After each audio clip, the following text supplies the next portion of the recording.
भजन 112 वचन 4 में अगर हम पढ़े तो लिखा है कि सीधे लोगों के लिए अंधकार के बीच में ज्योति उदय होती है।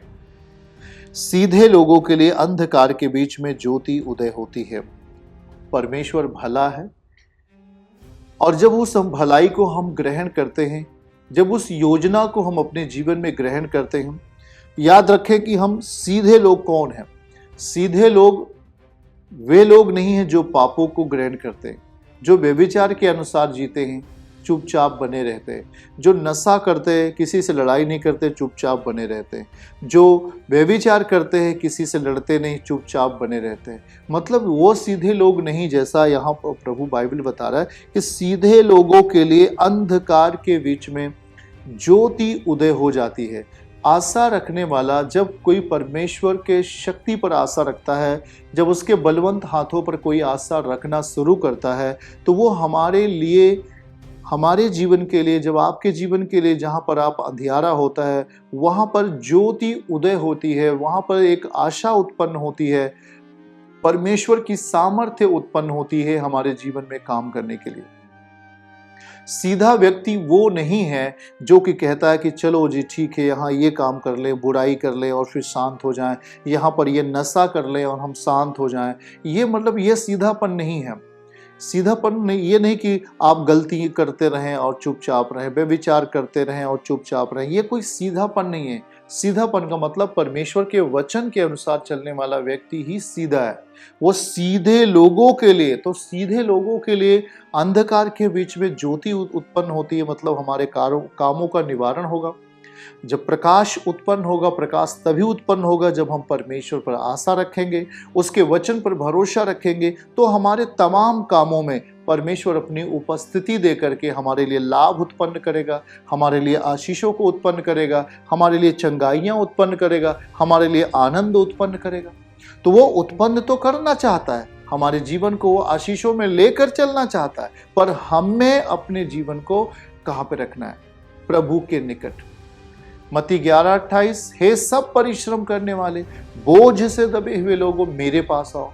ये यीशु मसीह कहता है, मेरे पास आओ, मैं तुझे विश्राम दूंगा, मैं तुझे रेस्ट दूंगा। तो वो रेस्ट हमें देना चाहता है। आज पाप आपको भगा के आपको खत्म करना चाहता है, शैतान आपको दौड़ाकर आपको मारना चाहता है, तमाम संसार की जादू टोने की आत्माएं आपको कब्जा करके आपके जीवन से पाप और व्यभिचार करवाती हैं, आपको खत्म करना चाहता है। तो ये चीजें आपके जीवन से खत्म कैसे होगा?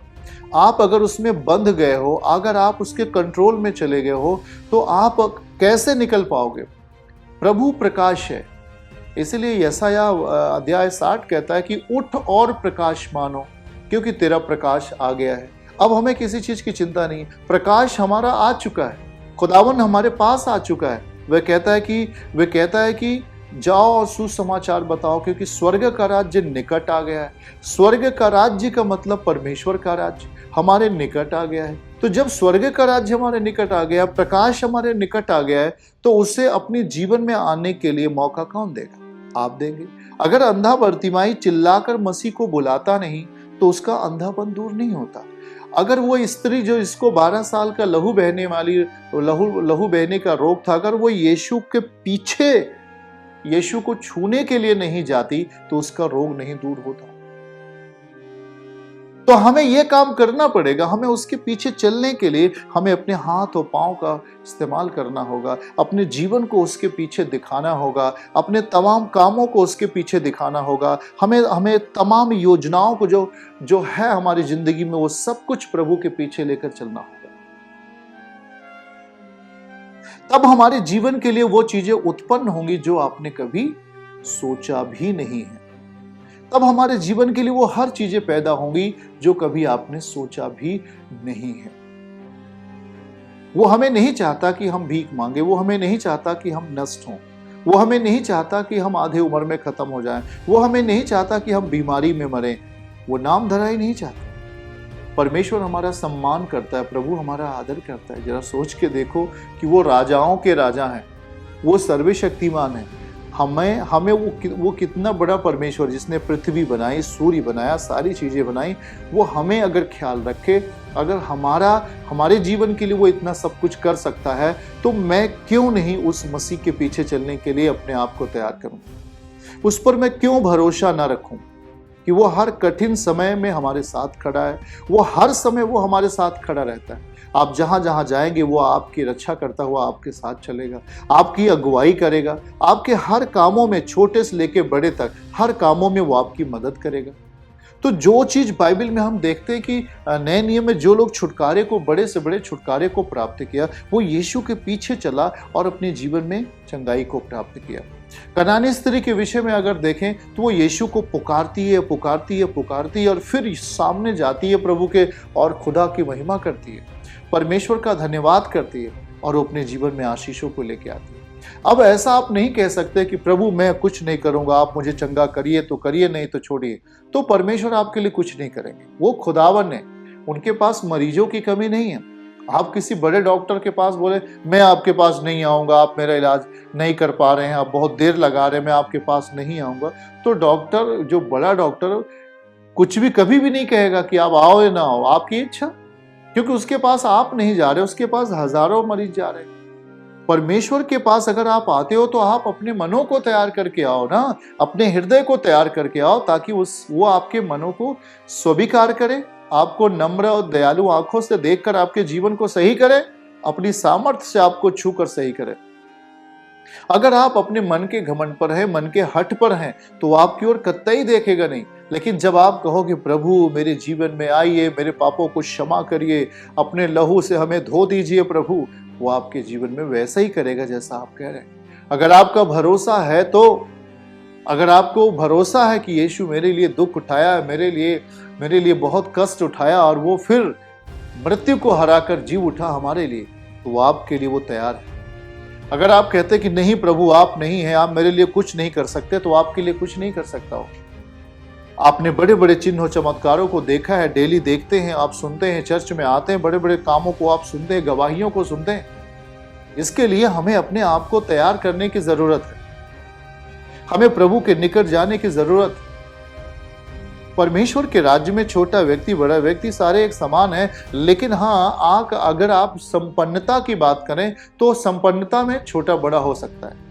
अगर कोई व्यक्ति प्रभु के ज्यादा निकट है, उसमें ज्यादा संपन्नता आने की आशा रहती है पूर्ण रूप से। अगर जो परमेश्वर को केवल काम चलाओ अपने जीवन में इस्तेमाल करता है, तो वो उसी तरह उस परिणाम को अपने जीवन में देखता है।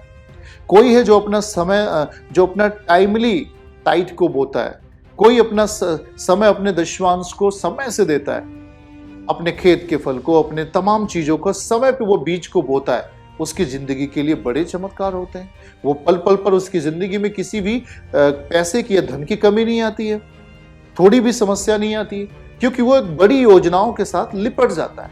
वो एक खुदा की योजनाओं के साथ अपने आप को साथ कर लेता है। उसके जीवन में दुर्बलता नहीं आती, उसके जीवन में समस्याएं नहीं आती। लेकिन बहुत सारे लोग हैं कि उन चीजों को अपने जीवन में कर नहीं पाते, उन चीजों को जो खुदावन कहता है उसके साथ उसकी योजनाओं में शामिल नहीं हो पाते, सहभागी नहीं हो पाते, और इस कारण से उनके जीवन में बहुत सारी दुर्बलताएं या धन की कमी या बहुत सारे उनके जीवन में दुख उनका पीछा करके रखते हैं। तो हमें जब प्रभु के साथ जीने के लिए अपने आप को तैयार करना है, तो परमेश्वर के पीछे चलने के लिए हमें आदती होना पड़ेगा। अपने आदत में डालो अपनी प्रेयर, अपने आदत में डालो परमेश्वर के लिए बीज बोना, अपने आदत में ये सब डालो खुदावन के साथ संगति करना, उसकी संगति में आना, उसकी कलीसिया में आना, घुटना टेकना, प्रभु के साथ समय व्यतीत करना। ये सब आपको अपनी आदत में लाना होगा। ये सारी चीजें जब आपके आदतों में आ जाएंगी, तो आपकी आदत में ये भी आ जाएंगी आशीषों को देखना, आपकी आदत में आ जाएंगी एक बड़े स्तर पर चलने के, एक बड़े स्तर पर उस संपन्नता के साथ जीने का एक आदत। तो वो चीजें कोई मनुष्य आपकी जिंदगी में कम नहीं कर सकता। जब परमेश्वर के साथ आप आदती होंगे, प्रभु भी आपके साथ वैसी करने लगेगा। वो आपके जीवन में किसी भी भली वस्तु की घटी नहीं होगी। चाहे कुछ भी दुनिया में घटना घट रही हो, चाहे कुछ भी दुनिया में आंधी तूफान आ रहे हो, किल्लत हो, तमाम तरीके की किल्लत आ जाए, मुसीबत आ जाए, लेकिन आप स्पेशल उसके लिए रहेंगे। आपके लिए वो व्यवस्था करेगा, आपके लिए वो टाइमली सारी चीजें देगा। आप चौंक जाएंगे, आप आश्चर्यचकित करेंगे कि ये मेरे लिए कैसे हो गया, ये व्यवस्था कैसे हो गया, क्योंकि हम लोग उसे अपने अनुभव में ले रहे हैं। आप भी उस चीज को देखेंगे। तो हमें अपनी जिंदगी में उसे आदत में लाना होगा। खुदावन के साथ समय व्यतीत करने के लिए उसे आदती अपने जीवन में रखना होगा, हैबिचुअल बनना होगा हर चीज के लिए, हर चीज के लिए। जैसे एक आदमी हमेशा काम करता रहता है, पढ़ाई हमेशा करता रहता है, तो पढ़ाई में सफल होता है। ये नहीं कि वो आधा पढ़ लिया, आधा सब्जेक्ट पढ़ा, आधा रोक लिया, फिर वो एग्जाम के समय फेल होता है। तो आपकी भी क्या है, हम जब प्रभु के साथ समय व्यतीत कर रहे होते तो समय कुछ बदलता रहता है। इस संसार का टाइम है, संसार में आंधी तूफान, कभी मौसम, कभी बरसात, कभी गर्मी, कभी ठंडी, तमाम प्रकार के मौसम बदलते रहते। परमेश्वर नहीं बदलता, आप बदलते हैं, इंसानों का क्रियाकलाप बदल जाता है। इसीलिए आपकी जिंदगी में वो चीजें रुक जाती हैं जो परमेश्वर देना चाहता है। अगर आपको शर्ट, आप शर्ट पहन रहे हैं, तो शर्ट आपके नाप का नहीं है तो आप नहीं पहन सकते। लेकिन जब आप पहन रहे हैं उसे, उस चीज को पहनते हैं, और जब आप उसे पहन रहे होते हैं, तो हाँ, हम उसी रीति से फिर आगे भी उस काम के लिए उस कपड़े को हम सेम ले सकते हैं, सेम खरीद सकते हैं, सेम उसको सिला सकते हैं। मतलब एक सुटेबल आपकी जिंदगी में क्या सेट हो रहा है, ये चीजें हमें देखना है। क्या हमें चौराहे पे बैठकर गाली बकना हमारे आत्मिक के लिए सुटेबल है? क्या हम जब अपना व्यवसाय करते रहते हैं, उस समय हम अपने जीवन को पाप और व्यभिचार में लेके जा रहे हैं, क्या ये आत्मिक जीवन के लिए सुटेबल है? कतई नहीं। क्या हम मसीह के साथ तो समय व्यतीत कर रहे हैं, लेकिन हम अपने चर्च के साथ विश्वास योग्य नहीं है, क्या ये सुटेबल है? कभी नहीं। हम अपना टाइट समय पे नहीं बोते, क्या हम उसके लिए सुटेबल है? नहीं सुटेबल। आप अपनी कलीसिया के साथ उस योजना में, जो परमेश्वर की योजना है, उसके साथ अगर आप अपने पास्टर के साथ, अपने अगुवे के साथ शामिल नहीं है, तो आप सुटेबल नहीं। तो आप अपने जीवन को कहां क्या कैसे अनस्टेबल करते हैं, अपने आप को भिन्नता पैदा कर लेते हैं, जिसके कारण परमेश्वर को काम करना कठिन हो जाता है। वो कर सकता है, ऐसा नहीं कि वो शक्तिहीन है, लेकिन वो नहीं करता है। वो हमारे आपके जैसा नहीं है कि कोई गलती करे तो उसे जान से मार दो। वो परमेश्वर है, वो हमें देखता है। अगर आप गलती किए तो रुकता है, आपके लिए रुकेगा, अगले पॉइंट पर आपको देखेगा कि अगले पॉइंट पर आप क्या करेंगे, अगले रूट पर आप क्या करेंगे, या अगले रास्ते पर आप क्या करने वाले हैं। तो हमें अपने आप को आदती बनाना पड़ेगा। जैसे कि उस समय के शास्त्रीय फरीसी आदती थे, हर चीज को वो टाइट को देते थे, छोटे से बड़े तक, यहाँ तक सौंफ और जीरे का भी टाइट वो समय पे देते थे, बीज को बोते थे। तो परमेश्वर उन्हें उन चीजों में बढ़ा रहा है, क्योंकि वो समय पे दे रहे हैं, समय पे बो रहे हैं। आप जब जिस भी कार्यों के लिए अपने आप को सामने लेकर आते हैं, तो वहां पर अपने ऐसे जगह को मत छोड़िए जहां पर शैतान आकर के उस जगह को ग्रहण कर ले, उस जगह को ले ले। हमें अपने आप को तैयार रखना हो। शद्रक बेशक प्रार्थना करने वाले योद्धा थे, ऐसा जाना जाता है। वो बहुत ही योद्धा थे, प्रार्थना करने वाले, विश्वास में जीने वाले योद्धा थे, पर उनकी जिंदगी में बहुत बड़ी परीक्षाएं आई। जब बहुत बड़ी परीक्षाएं आती है, तो 2 कुरिन्थियों 10:13, तो परीक्षाओं की दशा में परमेश्वर ने उन्हें छुटकारा दिया, उन्हें मौत से बाहर किया। दानियल को परीक्षाएं आई, वो प्रार्थना करने वाला था, योद्धा था, परमेश्वर के समीप जीने वाला व्यक्ति था, लेकिन परमेश्वर ने उसे उस परीक्षा से बाहर किया। वो आदती थे।